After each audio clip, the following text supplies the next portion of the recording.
Eh bien, nous voici de retour, toujours en direct live du Cinéma Majestic, après une première partie où on était justement avec l'équipe du Cinéma Majestic, avec les Richelet du Cardinal qui nous ont présenté leur association, toute l'activité. On a parlé des travaux, on a parlé de la programmation, on a parlé bien sûr cette crise sans précédent.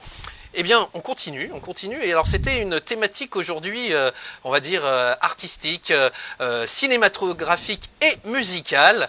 Et donc, eh bien, j'ai de nouveaux invités. Bonjour Dominique. Bonjour Guillaume. Bonjour Michel. Bonjour Guillaume. Bienvenue sur notre plateau. Alors, après le cinéma, nous, on va discuter musique. Ça fait un tout quand même, hein. Ça fait un tout. Il y a rarement des films sans musique en fait. Exactement, donc c'est bien pour ça que cette émission elle avait du sens, que vous interveniez en deuxième partie.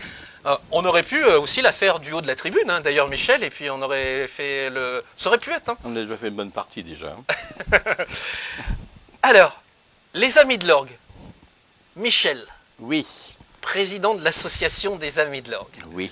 Peux-tu nous en dire quelques mots? Il n'y a pas si longtemps d'ailleurs. Il n'y a pas si longtemps, parce qu'avant c'était... Avant, c'était M. Béteille, père. Ouais, ton papa. Voilà. Est-ce que tu peux nous en dire quelques mots de quand a été créée cette association? Pourquoi elle a été créée? Pas de souci. Alors, l'association a été créée en 1986. Alors, cette association avait pour but de restaurer l'orgue qui était en piteux état. Quand je suis arrivé, en 82, je commençais à faire mes messes. Les premières messes le samedi soir. Parce que j'ai remplacé le Mazal de Berme aussi, bien sûr. Et donc, je passais mes samedis à aller chercher du scotch et boucher les soufflets. C'était une catastrophe. Des notes qui se coinçaient et tout. On a passé un temps infini. Je me souviens, il y avait un prêtre qui était breton à cette époque-là, au presbytère, qui était musicien aussi. À chaque fois, il me donnait un coup de main. Et ça se finissait souvent par un petit gueuleton d'ailleurs. Convivialité, on convivialité, en parle toujours. Toujours convivialité. Voilà, alors donc ça a été fait pour restaurer l'orgue qui avait énormément souffert. Il y avait des verres dedans, des trous, les tuyaux complètement tordus à l'intérieur. Les tuyaux de trompette, c'était une catastrophe. Hein. Ils étaient carrément repliés sur eux-mêmes, c'était vraiment affreux. Donc le but principal au début c'était pouvoir la restauration. Restaurer cet orgue. Remettre cet orgue en état, quoi. Voilà. Mais en état d'origine. Mais avant ça, donc il fallait créer une association Bien et sûr. trouver des fonds et des partenaires, je suppose. Ah, mais ça, c'est pas fait comme ça, oui. Parce que, bon, l'instrument appartient quand même à la mairie. Donc, il a fallu se battre pour qu'ils se décident à essayer de faire quelque chose. Mais il ne faut pas qu'on mette trop d'argent. On n'a pas trop de sous, c'est pas facile. Hein. Alors, donc, on s'est battu quand même. On y est arrivé. Et donc, on a fait faire des devis, parce qu'il nous fallait faire des devis... par différents facteurs d'orgue, quoi. Il y en avait certains qui nous proposaient carrément de détruire carrément l'instrument, en faire un neuf. On a eu des facteurs d'orgue qui ont dit « Oh, oui, ça serait bien, mais bon, ça serait mieux si on pouvait l'agrandir un peu, mettre un troisième clavier, un pédalier de 40 notes, enfin 30 notes, des tuyaux partout. » Alors, ça, c'était hors de question. Et là, nous, on a trouvé la manufacture d'orgue bretonne, Nicolas Toussaint, qui m'a dit, dis-moi je veux bien le faire, mais je le refais tel qu'à l'origine, tel qu'il était à l'origine. Donc ça c'était ce qui vous intéressait, je suppose. C'est ce qui nous intéressait, bien sûr, même à toi Dominique, hein, on en avait parlé déjà. Donc Nicolas a fait des recherches, parce qu'il manquait quelques tuyaux quand même, et donc il a fait des recherches sur Blois et tout, et on est arrivé à refaire cet instrument comme on avait presque décidé, quoi. C'est-à-dire le remettre comme en 1853. Écoute, moi, ce que je propose, parce que là, on parle, mais j'ai envie que nos téléspectateurs, ils aient un peu des images. Ah oui, tout à Et fait. mercredi, tu m'as invité à venir à la tribune, parce qu'en plus, on avait de la chance, c'était le jour de l'accord. De l'accord, parce que 2 fois par an, il faut accorder cet instrument. Comme un piano. Comme un piano. Quelques 800 tuyaux, tu m'as dit, hein, c'est ça? Oui. J'espère, parce que c'est ce que j'ai mis dans le reportage. Oui, tout à fait. Écoute, je propose qu'on regarde le reportage, comme ça va illustrer tout ça. Oui. Et puis on se retrouve dans 7-8 petites minutes. Et justement, tu vas nous présenter cet instrument.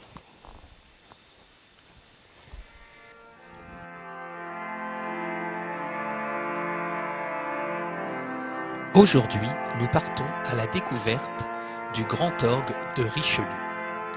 Il fut construit en 1853 par Louis Bonne.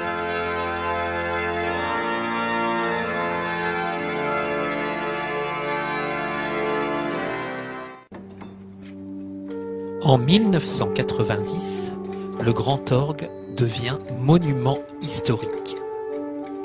Puis, de 92 à 94, c'est parti pour une grande séance de restauration.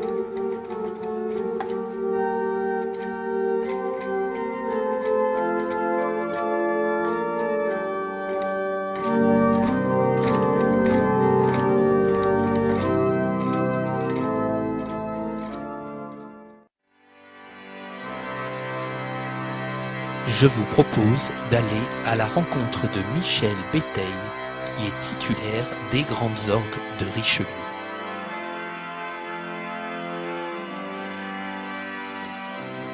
Eh bien, bienvenue à tous, la tribune de l'orgue de Notre-Dame de Richelieu. Donc c'est un orgue Louis Bonne qui a été construit en 1853 par un facteur allemand ou autrichien, on ne sait pas trop, Justin. Donc c'est un petit orgue qui a été restauré en 1994, qui est entretenu par la maison Nicolas Toussaint de Nantes, qui a très bien fait son travail d'ailleurs, et un peu plus vivant d'autres. Donc c'est un orgue qui a 16 jeux. Voilà. On peut vous faire une démonstration peut-être des petits jeux. Il y a un petit jeu de hautbois qui est sympathique.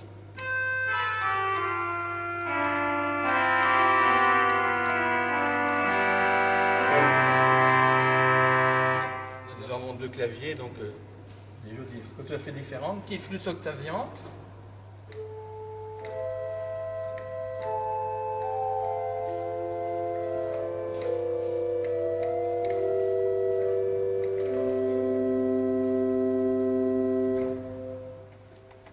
Nous avons aussi un clavier de grand orgue, le plus important. Alors ici, vous avez la montre. Ce sont les tuyaux que l'on voit en façade.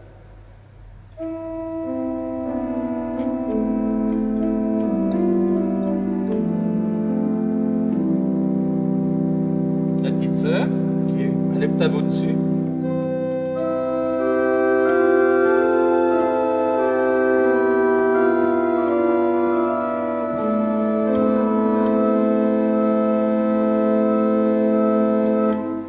Très spécifique à Beaune, c'est la flûte de Beaune. C'est une flûte qui est entièrement en bois. Depuis le plus gros tuyau, je vais vous faire entendre ici, on entend à peine d'ailleurs, jusqu'au plus aigu. C'est entièrement en bois. Comme dans un orgue de Barbarie, si vous avez déjà vu un orgue de Barbarie, ce sont des petits tuyaux en bois, et là c'est uniquement que ça. Alors ici nous avons un jeu qui s'appelle le grand cornet. Pour faire une seule note, il faut 5 tuyaux. Donc vous allez voir, c'est un façon pareil, très spécifique.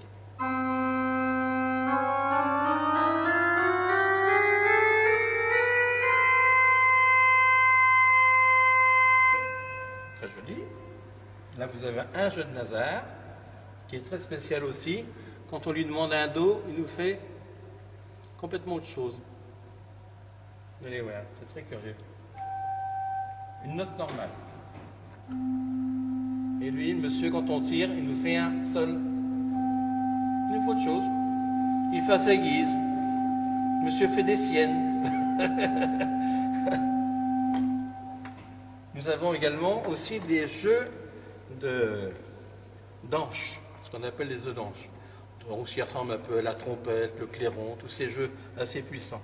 Vous allez voir, je vais mettre les deux, je vais mettre même le basson aussi, et en plus le hautbois, donc ce qui va vous donner une sonorité très très puissante de l'orgue.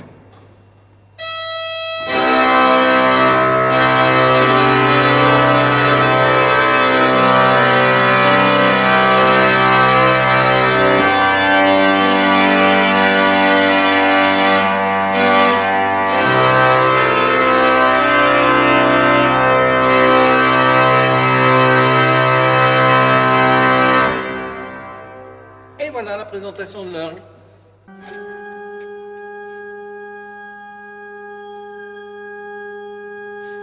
2 fois par an, il est nécessaire de faire accorder l'orgue, qui fluctue en fonction de l'hygrométrie de la température.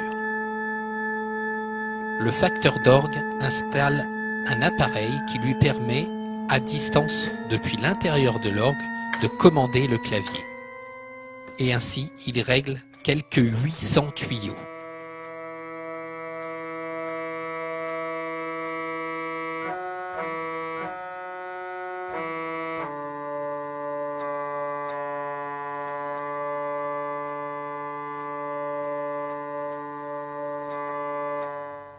Voilà, alors je suis en train d'accorder donc les tuyaux de fond, donc je fais la reprise au niveau de l'accord. Donc ça consiste à rallonger ou à raccourcir les tuyaux pour qu'ils sonnent plus ou moins aigus ou graves.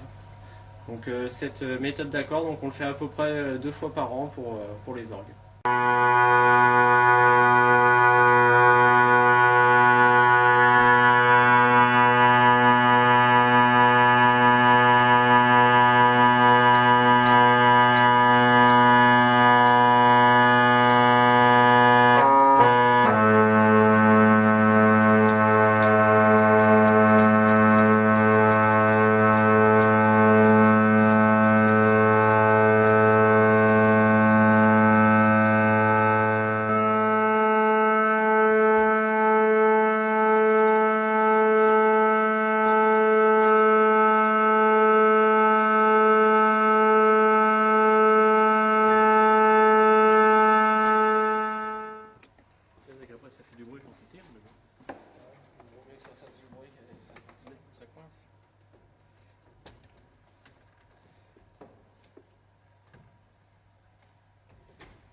Eh bien, nous revoici sur notre plateau. Voilà, donc vous avez pu découvrir ce bel instrument. Sans doute, certains n'avaient même pas poussé la porte de l'église. Des fois, on n'ose pas rentrer. Et puis là, on est même allé plus loin parce qu'on a poussé la porte de l'orgue parce que Michel nous a permis d'aller avec la caméra à l'intérieur et de voir vraiment ce qu'on ne voit pas en temps normal. Jamais, oui. On ne voit jamais ça. Et même déjà pour accéder à une tribune, c'est pas toujours évident. Hein. Les 3/4 des organismes n'ouvrent pas leurs portes, on se voit pourquoi, mais bon, c'est comme ça. La difficulté, c'est que certains imaginent que servir un instrument, c'est en devenir propriétaire. Ouais, aussi, alors, pas du tout, on est là pour lui donner l'âme, l'animer. Hein. Voilà, exactement. Nous, on donne volontiers la clé à celui qui veut, il n'y a pas de souci. Hein. Alors, Michel, On a parlé de l'association. Donc, en quelle année déjà restauration? 92 à 94, c'est ça? Oui, 92 à 94, oui, ça a duré. Et puis maintenant, alors je crois que ce qui est important, c'est que tu étais là pour l'inauguration en plus, Dominique. Alors moi, ça a été les retrouvailles en fait de Richelieu et de l'orgue sur lequel j'avais pris le virus, quoi. Parce que c'est grâce à cet instrument que je suis devenu organiste, grâce à l'orgue de Richelieu, de l'église de Richelieu et de Mademoiselle Audebert, qui était l'organiste à l'époque. Et moi, j'ai eu un flash à 5 ans, j'étais enfant de chœur là, et j'ai eu envie vraiment de jouer de l'orgue. Mais on ne sait pas pourquoi, hein. Je pense que chaque orgue fait vibrer l'homme quelque part, dans sa dimension, je ne sais pas quoi, humaine, physique, mais spirituelle aussi. Et j'ai l'impression que j'avais déjà un peu ressenti, sans pouvoir mettre des mots à cet âge-là, que c'était ça. Ça m'a vraiment appelé, en fait. Alors bon, j'ai commencé la musique très tard. Moi, j'ai commencé à 12 ans et demi même, avec Mademoiselle Audebert, hein, ici à Richelieu. Et puis, évidemment, j'avais qu'un rêve, c'était de monter un jour, quoi. Alors en attendant pouvoir monter, on m'a laissé jouer de l'harmonium. Il y avait l'harmonium qui est toujours là d'ailleurs et qui est magnifique, qui était joué à l'époque par Monsieur Létienne, qui tenait la mercerie aussi. Et il accompagnait Monsieur Bosset dont on parlait tout à l'heure pour le cinéma, puisqu'il y avait tout un groupe d'hommes dans lequel il y avait Monsieur Bosset, Monsieur Marolo, Monsieur Rochoux, puis une ou deux personnes que je ne connais plus. Et donc, il chantait là le grégorien sur le livre, sur le grand aigle, tout ça. Et moi, enfant de chœur, j'ai tout entendu. C'est-à-dire, c'était la messe à l'ancienne, comme on dit, hein, avec toutes les fleurs, l'encens, les ornements, la musique, et tout. Il y avait un tout, là, qui était extraordinaire. Puis, à un moment, là-haut, il y a la musique qui a commencé. Et je me rappelle que je me suis retourné, comme ça. Et j'ai vu cet orgue-là. Et ce qui était fascinant, c'est qu'on voyait personne en jouer, quoi. On a l'impression que ça jouait tout seul à des moments, et ça s'arrêtait tout seul, on ne savait pas trop. Et j'étais vraiment attiré par ça. Alors, donc je commence la musique, je pars au conservatoire de Tours dans un premier temps, et puis après la mort de mon père, c'est le conservatoire de Nice qui était à l'époque dirigé par l'organiste de Notre-Dame de Paris, Pierre Cochereau. Et voilà, je fais mes études dans cet endroit, je m'installe ensuite dans la région grenobloise. Voilà. Et alors j'en profite pour passer quelques photos, je t'interromps, si mais je te vois. Ouais. Voilà, justement une photo avec ton papa. Et... Ouais, absolument, Voilà, c'est ça. Je devais avoir 9 ans, là, par là, 9, 10 ans. Ouais. C'était un dimanche, d'ailleurs, après la messe, hein, puisqu'on allait toujours voir ma tante à la Chapelle-sur-Loire, déjeuner après la messe. Donc voilà, ça, c'était un stage avec mon petit frère François. Et voici ici Pierre Cochereau, qui était l'organiste de Notre-Dame. Le voici à Notre-Dame, justement. Il est mort à 59 ans en 1984. J'ai perdu mon second père, en fait, ce jour-là. Ça a été vraiment un homme extraordinaire, et je lui dois tout, ainsi qu'à sa femme. Donc ils ont été vraiment aussi, comme Mademoiselle Audebert aussi, des gens qui sont des passeurs, comme ça, gratuitement, pour transmettre le flambeau, encore une fois. Voilà. Et puis, quand j'étais à Nice, j'ai fait plusieurs fois un cauchemar. Je t'ai jamais dit ça, je pense. Je faisais des cauchemars, de temps en temps, parce que, évidemment, Richelieu me manquait beaucoup. Évidemment, d'abord, on était parti par la force des choses. Bon. Et puis, je rêvais, mais je faisais un cauchemar, c'est mon cauchemar favori, c'est que je revenais à Richelieu et que l'orgue avait été complètement défiguré, comme dans les devis proposés par certains facteurs d'orgue. On détruisait l'orgue, on regardait que le visuel, puis dedans on mettait n'importe quoi, et j'ai rêvé ça des dizaines de fois. Et voilà que l'inauguration de l'orgue arrive, puisque c'était ta question, hein, au départ. Je crois que c'est passé par toi, je ne sais plus comment, quelqu'un, voilà. Et je suis venu là, et je suis arrivé, j'ai retrouvé l'orgue comme, vraisemblablement, il sonnait en 1853. Quoi. C'est-à-dire que j'ai plus jamais fait ce cauchemar-là. Ouais, c'était un déclic. C'est un déclic. Hein. Tu avais rétabli le... Ah oui, c'était extraordinaire. Parce que, en fait, chaque orgue a sa propre voix, comme chaque être humain. En fait. Il a été construit pour un lieu, et il met ce lieu en vibration. Mais il ne fait pas que mettre le lieu en vibration, il fait mettre aussi toute l'humanité qui s'y présente, tant dans le cas du culte que de la culture. Parce qu'effectivement, on associe beaucoup l'orgue au culte, mais c'est aussi un instrument de culture, je tiens à le dire. On parlait du cinéma ici, où effectivement, beaucoup de gens viennent à la culture par le cinéma, et c'est très bien qu'on se retrouve là, en plus avec les bouches de chauffage qui ont été installées par mon père il y a 50 ans. Et donc, c'est vrai, il fait bon. Hein. Mais il y a aussi une culture. Et puis, c'est aussi un moyen, je crois, l'orgue, pour les gens, d'entendre de la musique réelle, chaque dimanche. De la musique en direct. Parce qu'aujourd'hui, on voit bien déjà que c'était pareil de notre temps, on mettait un 45 tours et 33 tours pour écouter. Ou on mettait la radio. Bien, aujourd'hui, c'est toute la journée, le casque, les Walkman. Maintenant, ce n'était pas, c'est les Walkman, mais on a de la musique tout le temps. Or, pour entendre la musique en vrai, eh bien, les églises sont un lieu où chaque dimanche, il y a un interprète qui se met au service, donc à du culte bien sûr, pour faire entendre de la musique en direct et en vrai à toute l'assemblée présente. Et c'est là où on va proposer quelque chose qui va toucher les oreilles, qui va toucher l'âme, qui va toucher l'esprit, le cœur, etc. Et qui fait en plus physiquement vibrer l'être. C'est pour ça d'ailleurs que l'orgue a aussi des gens. Il y a des gens qui détestent l'orgue parce qu'ils ne peuvent pas échapper à cet instrument, avec les graves, avec les extrêmes aigus, etc. On est toujours mis en vibration par quelque chose avec les orgues. Alors voilà un peu ce que j'ai envie de dire, c'est que c'est aussi un instrument de culture. Alors c'est bien qu'il y ait aussi une association des Amis de l'orgue, parce qu'elle permet à l'orgue de continuer sa mission, qui est d'apporter la musique en vrai à des gens, des enfants, des personnes âgées, de vieillards et jeunes gens tous ensemble, comme on dit dans le psaume. Mais je trouve que c'est vraiment très chouette. Et le fait que vous ayez commencé à faire des concerts depuis 1994, et j'avoue que ça a été aussi pour moi un moment étonnant, puisque mes grands-parents sont rentrés à l'église pour la dernière fois ensemble ce jour-là. Ils sont décédés 6 mois plus tard, l'un après l'autre. Et voilà, et il y a un peu tout ça, tout est lié. Avec l'instrument, l'orgue, il est à mi-chemin entre ciel et terre, et sa mission, elle est de relier un petit peu les forces de l'esprit, on va dire, dans sa grande expression, avec tous ceux qui vivent en dessous. Et sa place entre les deux, elle est vraiment intéressante.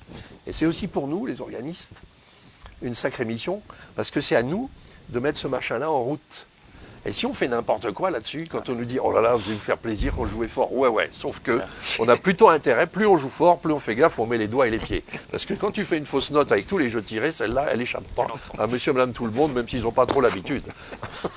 C'est donc un gros canard. C'est clair. Ouais. Alors Michel, des concerts organisés par l'association des Amis de l'orgue, est-ce que tu peux nous faire un petit éventail, nous dire ce qui s'y est produit? Oui, l'année dernière, on a pu faire quand même un concert avec Emmanuel Dupéré qui est venu.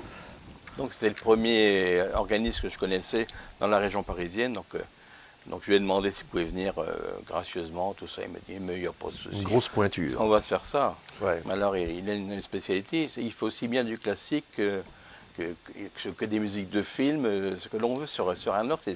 C'est très curieux d'ailleurs. On va bientôt avoir sur YouTube, tu dois le savoir aussi, il va se refilmer. Il avait enregistré à Saint-Patrick de New York. Non, autre chose. Harry Potter. Harry Potter. Il a toutes des variations de John Williams sur Harry Potter. C'est injouable. Il n'y a que lui qui peut jouer ça. C'est curieux, hein. C'est pas évident. Hein. C'est une façon de montrer que finalement l'orgue c'est pas que pour la messe. Comme non, mais c'est important. Voilà. Non, il y a des combinaisons. L'interprétation, voilà, bien sûr. Il y a des combinaisons à l'infini, il n'y a qu'un instrument comme ça. Et donc cette année, on a pu faire quand même 2 concerts. Un au mois d'août, j'ai décidé au dernier moment parce qu'il n'y avait rien, il n'y avait pas d'animation. On a dit, allez, on se lance. Allez. Alors donc j'ai demandé à Michael Mathès, qui est organiste à Saint-Germain-l'Auxerrois à Paris. Alors Saint-Germain, ça se trouve juste en face le Louvre. Hein. Je dis pas de bêtises. Le Louvre c'est numéro 1 et l'église c'est numéro 2. D'accord, c'est vraiment le voisin. Il y a pas beaucoup de décalage. C'est le voisin. C'est ce qui remplace en ce moment la cathédrale Notre-Dame de Paris parce que toutes les messes se font là-bas. Donc, on l'a entendu hier soir d'ailleurs. Oui, on a entendu Michael d'ailleurs qui joue au grand orgue. Et son orgue va être restauré au mois de février. Tant mieux, ça s'entend qu'il y en a besoin là. Il est comme nous, il vieillit. Hein, donc... Pas Michael, tu parles de l'orgue. On a besoin d'entretien, les deux. Tu parles de l'orgue. Les deux. Voilà. Et puis donc, et Dominique, qu'on a réussi à voir quand même, parce que son concert était prévu au mois d'avril. Et avec le confinement, 65 ans. On était très ennuyés, on avait préparé tout, les affiches, les machins, enfin tout ce qu'il fallait. Quoi. Et là, Covid. Voilà, la Covid est là, donc Dominique ne vient pas. Forcément. Obligé.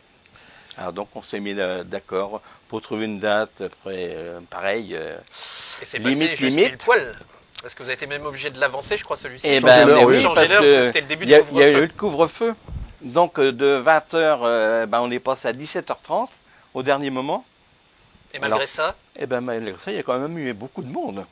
Ah oui, oui, oui. On c'était était épatés, hein. Étonnant, ouais, ouais. Les gens suivent bien les informations Il y qu'on avait met des quand même enfants. sur Internet et tout. Les gens suivent très très bien. Hein, on peut pas. Et il y avait des enfants. Et moi, ça, Oui, j'ai il y avait trouvé ça beaucoup d'enfants, fantastique. ouais. Ouais. Parce qu'on dit toujours ah, l'orgue. Mais non, Ouais. non, les enfants, Ah, si on leur rapporte là aussi, dans la Exactement, cuillère de culture, ils viennent, ils écoutent et ils découvrent ça. Moi, j'avais 5 ans, je veux dire, j'ai pas différent des autres. Et il y en a plein d'autres qui arrivaient. Mais tu vois, ce que je voulais dire, ce qui m'intéresse beaucoup ici aussi, et grâce à ça, et ça va aussi avec le cinéma, parce qu'on parlait tout à l'heure de Anne Romanoff, de Patrick Sébastien, etc. Alors nous, on a aussi les nôtres pour l'orgue, puisque tu parlais d'Emmanuel Dupéret, tu Oui. parlais de Michael Mathès, je crois qu'il y a un projet de faire venir un grand nom Oui. l'année prochaine. Je veux dire par là, ce petit orgue inconnu dans cette petite ville que personne ne connaît, C'est vrai. où il y a eu une goutte d'eau lancée dans les années 67, en ce qui me concerne, toi je sais pas trop, par Mademoiselle 82, Audebert, 82, moi. qui tenait la quincaillerie. Je veux dire par là, on a en un an, tu vas avoir l'année prochaine, et puis là, Michael Mathès, Emmanuel Dupéret, on va avoir des grands reviennent à Des grandes chaque- pointures. Ouais, des qui grosses viennent, pointures. Et du coup, qui reviennent à chaque concert. et en tous les plus, deux, à ils chaque ils fois, ils étaient là viennent. pour m'écouter. Moi, j'étais Ça comme leur ça. plaît parce que, tellement ouais. que. Allez hop, chaque fois ils viennent. Ouais, mais c'est quand même c'est intéressant parce que l'orgue, en fait, c'est quelque chose qui est destiné intrinsèquement, j'ai dire, à réunir, en fait, à faire le lien. Mmh. Et là, ça y est, c'est parti, parce que depuis qu'on s'est rencontrés enfin avec Emmanuel Dupéret, parce qu'on le voyait par Facebook, je sais c'est pas ça. quoi, ou Michael Mathès, maintenant on se connaît, on se parle, on a bu un coup ensemble, et, je veux dire, et on échange tout le temps ensemble Voilà. par mail, Ça etc. Oui. Parce que fait des liens l'amitié, supplémentaires. voilà, Une avec équipe toi. qui se crée quelque part. Avec Voilà. toi, et il y a effectivement quelque chose qui Ouais, s'est ouais. passé ici, Bien et je pense supplémentaire. que ça continue, quoi. Ouais, c'est ça va vraiment. continuer. On espère bien que ça va continuer. Bon, je crois que tu m'as parlé l'autre jour, on avait du temps, on a eu 2 heures, 2-3 heures. Un projet de festival de musique de l'orgue un peu, c'est ça? Oui, c'est un peu ça. Oui. C'est un Oui, peu oui. ça. Comme on avait parlé, Dominique avait lancé donc, pendant son concert que Richelieu pouvait très bien venir le pôle de l'orgue en France. Bon, en tout cas, au moins en Val-de-Loire. Ça tombait bien. Monsieur le maire et les conseillers étaient là. Donc, tout de suite après le concert, ils sont venus voir. Bon, alors si vous avez des projets, il faudra monter un dossier. Et tout. Oui, de toute façon, je vais faire venir des grandes pointures, ne vous inquiétez pas. Je vais certainement avoir besoin de vous. Donc, on va tâcher de faire venir. On verra. Je pense que Johan Vexo va venir. Donc, qui organise à Notre-Dame de Paris. Oui. Notre-Dame de Paris et qui organise aussi à la cathédrale de Nancy. De Nancy, c'est une grosse pointure aussi. Et puis après, on va voir Dominique dans ses connaissances, Michael aussi, si on peut. Il y a tout ce réseau qui se met en route. Ouais, mais Voilà, Vous avez créé un parce réseau. que Dominique et Michael sont rentrés dans l'association cette année. En Je plus. leur ai demandé, et ben ils ont accepté tout de suite. Évidemment, enfin, Donc, ça va de soi. Alors l'association, c'est à peu près combien d'adhérents? on est une dizaine. Une dizaine. Oui, c'est un petit noyau. Un petit noyau. Petit noyau, pour l'instant. Ouais, mais comme disait Il Jean-Yves, manque à grandir. Jean-Yves tout à l'heure, il suffit de le vouloir, puis ça finit par arriver. Oui, c'est ça, oui. C'est ça. oui. Le Faut y rêve aller. devient réalité. Ouais. Voilà. Petit à petit, l'oiseau fait son nid, c'est ce qu'on dit. Bon, Dominique, Ouais. toi, on va continuer. Tu nous as parlé un peu de... Mm. Mais après, Valence, je crois. Alors, ouais, donc je suis parti de la région grenobloise, j'ai enseigné parce qu'il fallait faire bouillir la marmite un peu, je suis devenu père de famille, voilà, et puis la vie passe, donc j'ai enseigné comme ça, j'étais organiste dans une église ultra moderne d'ailleurs, ronde. Il y a comme 2 entonnoirs superposés en fait, comme ça. Bon, un instrument pas mal. Et puis dans les années 90-11, un de mes collègues de Valence d'ailleurs quittait la région et m'appelle en me disant écoute, il y a une petite classe d'orgue au conservatoire, est-ce que ça t'intéresse de l'apprendre? Alors j'avais les diplômes requis, donc j'ai dit ok, pourquoi pas. Alors c'était à peu près 100 km à l'époque de chez moi et il fallait plus d'1h20 pour faire la route. Mais bon, on est dit, allez, j'y vais. Et puis l'autoroute se construisant, je dis, bon, ça va. Et du coup, maintenant, on y va en 50 minutes, c'est quand même mieux.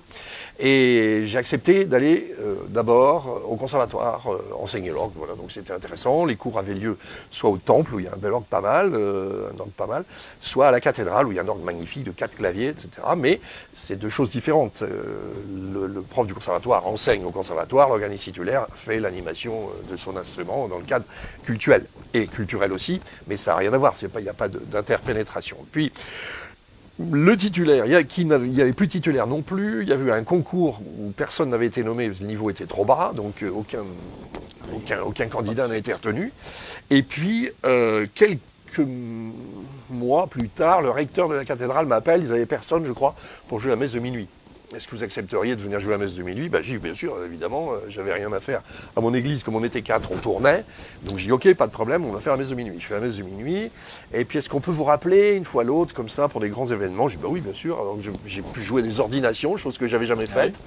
Et puis, enfin une en tout cas. Et puis, j'ai passé mon concours sans le savoir, parce que pour les orgues de cathédrale, en général, c'est un concours pour la nomination des organistes. Mais il m'a fait passer le concours sans me le dire, cet homme rusé.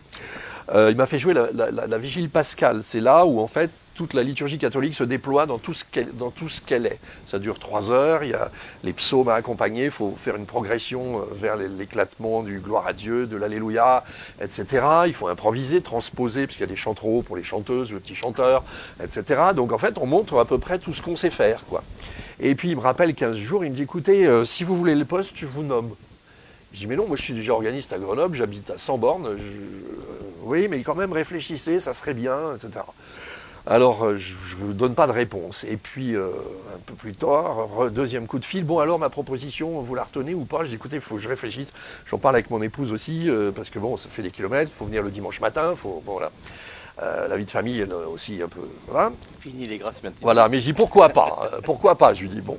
Puis il me rappelle encore une semaine après, bon, j'ai toujours pas reçu votre lettre. Bon, je dis ok, ça va. Alors, j'ai envoyé ma lettre et j'ai été nommé là dans la foulée en juin 1992. Et depuis, je suis, comme je dis, un des organistes les plus heureux de France. Particulièrement depuis, quand je suis arrivé, on avait un maître de chapelle qui était un ancien chef de chœur qui venait de prendre sa retraite d'ailleurs, mais un excellent chef de chœur. Donc il avait dès qu'il avait besoin de chœur, il sifflait dans les doigts. Il y avait 25, 30, 50 choristes qui arrivaient. Bon voilà. Et puis il a fini ensuite par arrêter à la cathédrale. On a eu un petit temps où il n'y avait plus personne. Je me suis pas mal occupé et investi pour la musique à la cathédrale. Et puis depuis quelques années, j'ai une jeune maître de chapelle de 33 ans qui est diplômée d'Alsace, de l'école d'orgue d'Alsace, et avec qui on s'entend vraiment merveilleusement bien. On parle tout le temps de la même chose. Là, on a passé l'après-midi à faire le programme pour la messe de minuit, la messe du jour, etc., avec les petits chanteurs, avec les chanteurs. Ah, je propose d'illustrer alors. Ouais. C'est bien parce que tu m'avais dit, t'inquiète pas, je vais parler. T'as parlé parce qu'en fait, j'avais oublié de faire le diaporama sur Valence. Pendant ce temps, personne n'a vu, mais j'aime bien raconter les coulisses. Moi, j'adore ça. Je t'avais prévenu, le problème, c'est pas de me faire parler, c'est de me faire taire. Mais là, fallait que tu parles parce que moi, il fallait que je bidouille sur l'ordinateur. Parfait. Alors, normalement, je le fais en cachette, mais moi, j'aime bien raconter les coulisses parce que c'est la vie de cette web TV et c'est ce qui fait un peu son charme. Donc voilà. Donc j'ai bidouillé, j'ai fait ma petite popote et j'ai réussi à faire le diaporama, ce que je trouvais quand même bête. Tu m'avais envoyé plein de photos et j'avais pas les photos. Tu veux que je commente un peu ou... Eh ben, tu vas commenter. Allez. Alors brièvement, hein, promis. Alors voilà, donc ce buffet, c'est un buffet en noyer de 1751-53 à peu près, en noyer de l'Isère, dont les arbres ont été coupés à l'abbaye de Saint-Antoine, là où on venait en pèlerinage pour le mal des ardents, les pauvres, la maladie de l'ergot de seigle. Voilà les petits anges qui sont en haut, ils font 1,80 m. C'est juste pour donner une petite idée de la taille des tuyaux. Je les ai jamais vus de près. Ils ont été démontés en 1968, remis en place ensuite en 1983, mais moi je les ai jamais vus face à face. J'aurais adoré ça au moment du relevage en 2013, mais bon, pas pu. Mais ils sonnent la trompette évidemment. Alors il ne bouge pas. À la cathédrale de Tours, l'ange du centre, de la tourelle centrale, oui. Il tourne, il embouche sa trompette et il tourne comme ça. Alors je pensais que les nôtres... Si le câble n'est pas décroché. Si le câble n'est pas décroché. C'est un tyran, il faut le faire à la main. Donc. Alors, une belle cathédrale romane qui a été consacrée en 1095, le 5 août, et elle est sur le plan de la cathédrale de Clermont-Ferrand. Elle a été évidemment dézinguée au moment des guerres de religion, beaucoup, mais le plan... celle-ci, je vais vous dire 2 mots sur cette affiche. Si tu peux la mettre en pause. Je vais voilà. revenir. Donc, la cathédrale a été reconstruite entre 1607 et 1610. Et voilà, alors ça c'était le 12 décembre, et non pas le 21, j'avais fait une erreur, mais on a corrigé ensuite, 12 décembre 2012, vous savez, c'était la fin du monde. Ah oui. Tout le monde devait aller à Bugarach pour être sûr d'être sauvé. Bon, et alors avec mon curé, on avait eu l'idée de faire un truc un peu gag, comme ça. Il me dit, qu'est-ce qu'on pourrait faire pour la fin du monde? Ou je lui dis, qu'est-ce que tu penses qu'on pourrait faire pour la fin du monde? Il dit, je sais pas. Alors, je vais proposer de faire la lecture de l'Apocalypse, parce que ça me semblait être le jour ou jamais. Et donc, on a fait cette affiche avec une tête de mort qu'on voit peut-être pas bien là, dans le haut. Ça s'appelait Fin du monde, tous à la cathédrale de Valence, 12 décembre 2012 à 20h45, concert lecture l'Apocalypse, donc avec le nom d'organiste, et puis entrée libre dans la limite des places disponibles, plus de place à Bugarach, avec 3 points d'exclamation. d'exclamation. Et en dessous, il y avait un petit bonhomme qui vient de l'île Noire de Tintin, qui disait la fin du monde, oui, la fin du monde. Voilà, ça. Et alors, est-ce qu'il y a eu du monde? Il y a eu du monde, c'est plein à craquer. Mon curé s'est déguisé en Dark Vador. Alors, je sais pas si je t'avais envoyé cette photo. Non, j'ai Tu pas l'as pas vu vu. ça, Bon, j'ai regarde. pas vu ça. Il s'est mis en Dark Vador pour présenter le concert. Voilà. Et puis alors, j'ai joué la marche de Star Wars, évidemment. Donc, pendant que, alors les gens étaient vraiment. On a même eu les honneurs de France Info, qui a passé ça. Vous avez fait le buzz, comme on dit on a fait le aujourd'hui. buzz. Ouais. Voilà, c'était juste ça. Voilà, donc moi je tiens beaucoup à ouvrir la tribune. D'ailleurs, quand j'y suis, la tribune est toujours ouverte et tous les gens peuvent monter. Alors là, on a eu des enfants, alors je leur raconte des blagues, je fais des impros sur Frère Jacques où j'ai du bon tabac. On chante, ils entendent les jeux, je leur raconte des histoires à dormir debout.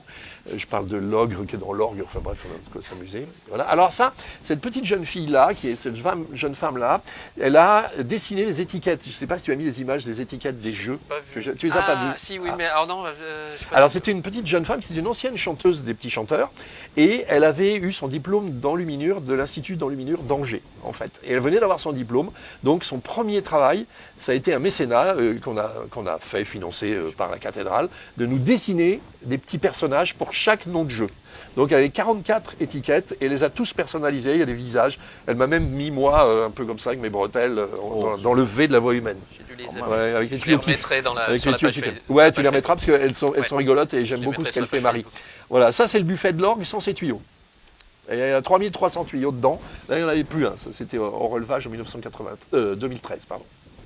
Bon, les facteurs d'orgue en train de remettre les tuyaux à l'intérieur, de les accorder un par un. Chaque tuyau a été repris avec des instruments de dentiste. C'est vraiment, on travaille sur les dents. Alors là, cette cathédrale avec son clocher du 19e siècle, mais on voit bien toute cette partie sur le côté droit qui montre un peu cette cathédrale romane, avec sa belle voûte romane, puisqu'on a donc un couloir arrondi qui est un miracle pour le son. Parce que le son, même si elle est archi-comble, eh bien, le son circule dans ce couloir roman, ces voûtes arrondies, et du coup, on a toujours de l'écho, quoi. Un peu. Donc voilà une très belle photo. Ah bah, celle-ci, on les a déjà vues, je crois bien. Elles Ouais, sont déjà les passées. photos. Ouais.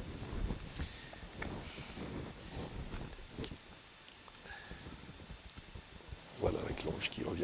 Voilà. Alors voilà, bah, donc du coup, là, je suis là, j'ai un instrument de 4 claviers.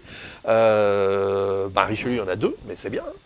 On a commencé avec les 2, puis en plus, Il y en a qu'on en 4. quitter 4, c'est très bien aussi de revenir sur ces sonorités. Parce que, en fait, je disais tout à l'heure, chaque orgue a sa propre voix. Voilà, Hein. exactement. Ici, celui de Valence, c'est un peu, comme on dirait, un peu un chanteur d'opéra, quoi. Il a une voix un peu large comme ça, il est un peu rond, etc. À Valence, le son de cet orgue, j'ai toujours pensé que c'était un peu comme, vous savez, les poussières de la fée Clochette, un peu. C'est des poussières d'étoiles, quoi. C'est très clair, ça a du punch, évidemment. Là, quand on tire tout, évidemment, ça crache, hein, c'est sûr. Mais là, on fait attention, on met les mains et les pieds, je disais, sur tout ça. Et puis, on a aussi beaucoup de timbres très, très, très distingués, quoi. Alors peut-être ça vous intéresse de savoir, mais Michel le sait bien sûr, mais comment c'est disposé dans un orgue un peu tous ces tuyaux en fait. Hein. Alors le plus grand tuyau, je vais dire un mensonge, fait 10 mètres de haut, mais en fait il y a un trucage. On n'est pas obligé d'avoir un tuyau aussi haut, mais je ne vais pas rentrer dans les détails. Bref. Et le plus petit, il est gros comme un petit stylo, un petit crayon de papier comme ça, et on a toutes les tailles. Il y a des matériaux, c'est l'étain avec plus ou moins de plomb, ou du plomb avec plus ou moins d'étain, et des tuyaux de bois. Et chaque forme de tuyau va changer le timbre. C'est un peu comme le larynx. Hein. On a tous, on est 3 hommes ici, on n'a pas du tout, parce qu'on a un larynx différent. Et c'est exactement la même chose, en fait, pour l'orgue. Alors, ces 4 claviers, il faut imaginer qu'un orgue, c'est comme un immeuble, en fait. L'orgue de Valence, notamment. Quand on le regarde, on a le petit buffet. Donc ça ferait comme un appartement de l'immeuble, au rez-de-chaussée, en fait. Donc dedans habite une famille de timbres, une famille de jeux. Donc là, il y a un chromorne, une trompette, une montre, prestan, doublette, fourniture, cymbale, larigot, nasard, tierce. Voilà. Toi, tu avais une note qui donne un sol, ben moi, il y en a une qui donne un mi en plus, tu vois. Et oui, on a des jeux farceurs. Mais je te le prêterai, t'as qu'à venir, je te le prête. Et puis, après ça, dans le grand buffet, dans le grand corps, on va avoir le deuxième clavier. Le deuxième clavier, il est au centre. Donc c'est là où il y a le tuyau le plus long. Celui qu'on voit, il ne fait pas 10 mètres de haut, il en fait, c'est un 12 pieds, ça fait 4 mètres. Ouais, il fait 4 mètres de haut environ. Voilà, donc il parle au centre. Là aussi, on va avoir des trompettes, des pleins jeux, cymbales, fournitures, montre 16, montre 8, prestant, doublette, voix humaine. Voilà. Et puis le troisième clavier, les tuyaux vont parler sur les côtés, en fait. Voilà. Et là-dedans, on va avoir encore des trompettes, on va avoir des grosses tierces, des piccolos.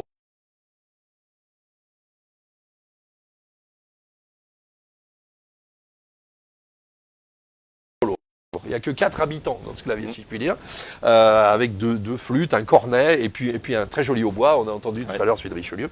Donc voilà. Et puis alors après, on a au pédalier les plus graves. Dans le pédalier de 30 notes, les claviers font 56 notes.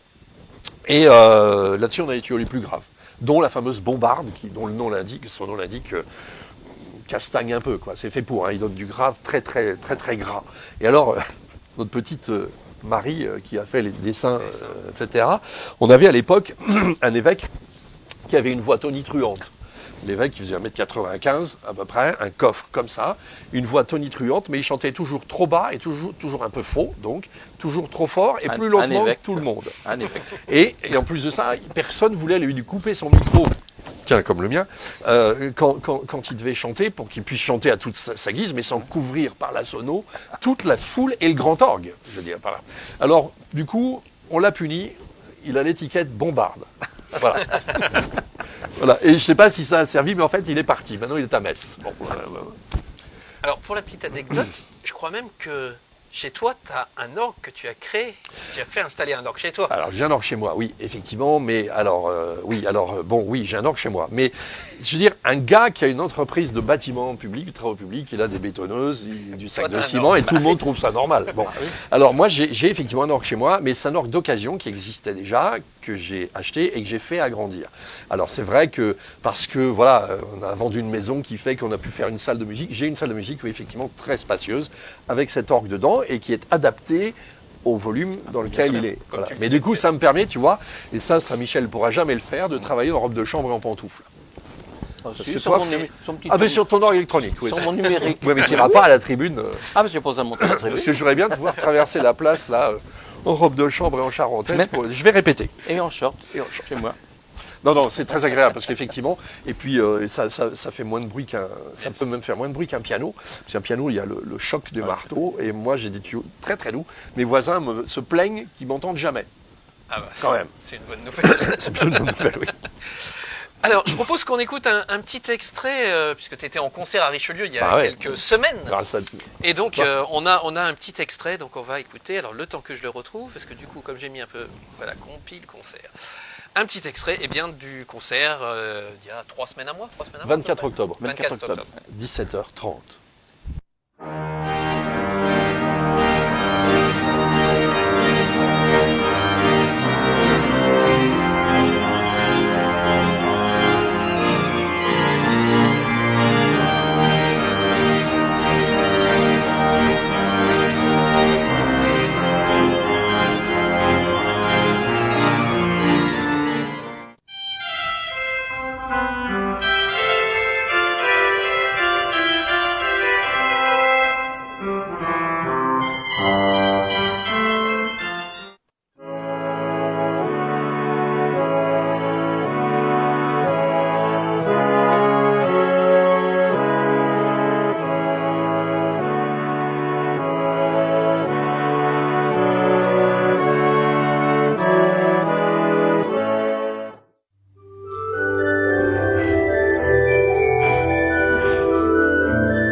Eh bien voilà un extrait, un court extrait, enfin 4 mini-extraits de ce concert. Alors tu voulais nous dire quelques mots, je crois, sur les photos. Ouais, très bref. Juste d'abord sur la pièce qu'on vient d'entendre, Jésus que ma joie demeure.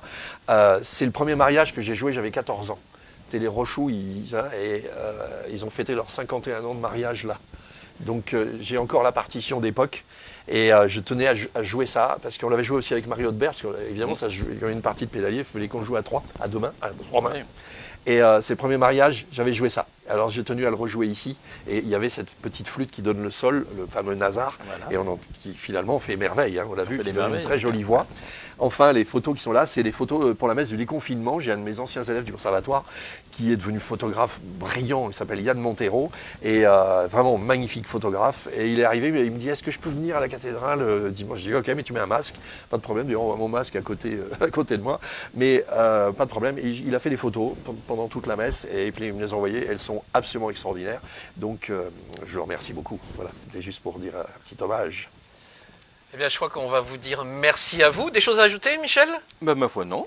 On Alors, vous attend l'année prochaine pour le concert. On ne sait ouais, pas bien sûr. encore à quelle époque, parce On que sera là. est-ce qu'on sera déconfiné ou pas? On ne sait pas. On va peut-être l'année prochaine, on Non, on ne espère. sait pas, on ne sait pas, on ne sait pas. En tout cas, un grand merci à vous d'avoir passé. Eh bien, on a dû faire pareil, à peu près 3/4 d'heure. Hein, finalement, ça passe vite. Hein, ça passe vite. Merci encore une fois au cinéma de nous avoir accueillis. Alors, les prochaines émissions, parce que c'est important, parce que c'est pas fini, toutes les semaines, on se retrouve à Richelieu. La semaine prochaine, on va changer un peu de sujet. On va parler circuit court, parce qu'on sera en direct du Caddie Fermier. Caddie Fermier, et alors en plus, là, je vais mettre mes bottes cette semaine, parce qu'il faut que j'aille faire des reportages dans les fermes. Donc voilà, donc ce sera lundi prochain, à 18h30 toujours, en direct du Caddie Fermier. Samedi prochain, samedi qui vient, on va avoir une émission spéciale Noël. Et alors, en plus, j'ai une primeur à vous annoncer. Ça tombe bien pour les... C'était pas fait exprès, mais... J'ai réussi à décrocher une interview extraordinaire. Personne n'arrive à la voir, celle-ci. J'ai une interview avec le Père Noël. Ah, bien. Alors là, On a de la Donc, chance. À Là. découvrir samedi soir à 18h30. Et alors, je lance un petit appel. Je cherche une famille qui serait prête à faire l'émission avec nous. Puisque la big émission du samedi soir, on est toujours avec mon ami Alexis, chacun chez nous, lui à Loches, moi à Richelieu, puis on accueille toujours une troisième personne. Et là, on s'est dit que pour Noël, on aimerait accueillir une famille. Alors ça, vous restez chez vous, c'est en mode de Skype, mais on est ensemble grâce à la technique. Donc s'il y a une famille qui a envie de jouer le jeu, n'hésitez pas à nous contacter, à nous mettre un petit message sur la page Facebook. Et puis voilà, ce sera pas compliqué. L'idée, c'est de partager autour de Noël. En plus, on aura l'interview du Père Noël et puis plein d'autres surprises. On va aller faire des images cette semaine. Il y aura les petits sapins, hein, bien sûr, du cinéma, mais aussi les éclairages à Richelieu, les éclairages sur Chinon. On va aller faire des images. Voilà. Un grand merci en tout cas à vous tous, un grand merci à l'équipe du Cinéma Majestic hein, qui est encore là, c'est nos spectateurs ce soir, un grand merci à l'association des Amis de l'Orgue. On vous souhaite à tous une excellente soirée et puis je vous dis à samedi prochain 18h30 pour la big émission.